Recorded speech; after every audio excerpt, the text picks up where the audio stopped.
दिवस झालं तुम्ही पत्र देऊन? 2 महिने झाले. 2 महिने. त्यानंतर यांनी काय कारवाई केली?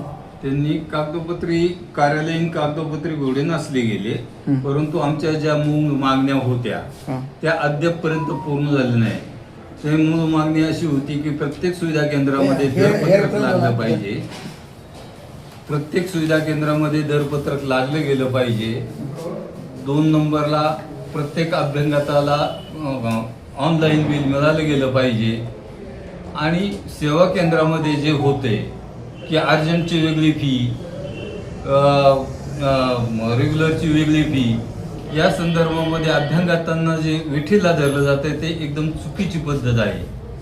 तिसरी बाब महत्त्वाची ही आहे की या संदर्भामध्ये की शासनाने ज्यावेळेस एखादा ऑनलाईन किंवा एखाद्या वेबसाईटला ऑनलाईन फॉर्म किंवा इतर कागदपत्र पूर्तता करायची असती त्यावेळेस शासनाने किंवा संबंधित संस्थेने दर निश्चित केलेले असतात.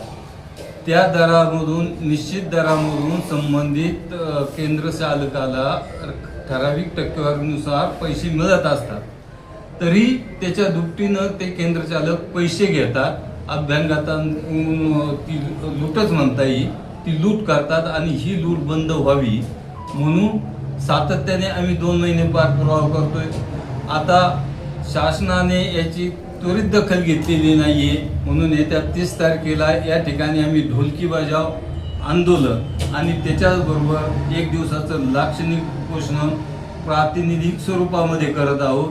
आणि या ठिकाणी या आंदोलनाला तालुक्यातील जनतेने उत्स्फूर्त पाठिंबा द्यावा, उत्स्फूर्त सहभागी व्हावं असं आव्हान मी आपल्यामार्फत तालुक्यातील जनतेला करत आहे. सर काय म्हणायचं, गेले 2 महिने तुम्हाला यांनी पत्र दिलेलं आहे? हां, त्यांनी गेल्या महिन्यामध्ये आम्हाला 2 महिने आले, 1 महिने पत्र दिलं होतं. पत्र दिल्यानंतर आम्ही तहसीलदारांना या बाबतीमध्ये सर्व तपासणी केंद्र करायला त्यांना आदेश काढून. यांचं म्हणणं आहे तुम्ही कागदपत्रे घोडे बजावताय. घोडे बजावलेले नाही तर ते कागदपत्रे म्हणजे आदेश काढलेला आहे. आदेशाप्रमाणे तपासणीचं काम सुरू आहे. आणि अजूनही आजही त्यांनी निवेदन दिलेलं आहे की 7 रोजी ते आंदोलन करणार. तरी पण आम्ही याच्यामध्ये तात्काळ आम्ही याच्यापूर्वी पण कारवाई केलेली आहे आणि यापुढे आम्ही तात्काळची दखल घेत आहोत. कारवाई केली याची लेखी स्वरूपात तुम्ही द्या ना. लेखी स्वरूपात त्यांना ऑलरेडी दिलेली आहे. आतापर्यंत याच्या स्वरूपात आम्ही त्यांना देणार आहोत. त्यांना दिलेली पत्र आम्ही लेखी स्वरूपात काय केली कारवाई. कोठे तुम्ही कारवाई केलेली आतापर्यंत?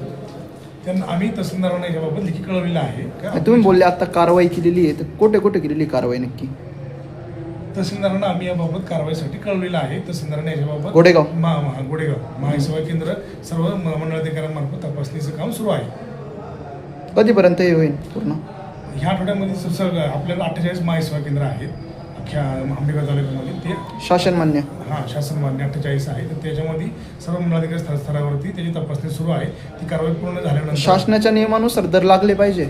हो, दर लावलेलेच आहेत. दराप्रमाणेच नागरिकांनाही मी तुमच्या माध्यमातून आवाहन करतो की दराप्रमाणेच त्यांना त्याचं ते हे द्यावं. जास्त रकमेचं कोणी जर केलं असं त्यांनी डायरेक्ट तक्रार देणे आमच्या कार्यालयात किंवा तहसील कार्यालयामार्फत तक्रार करण्यात येईल.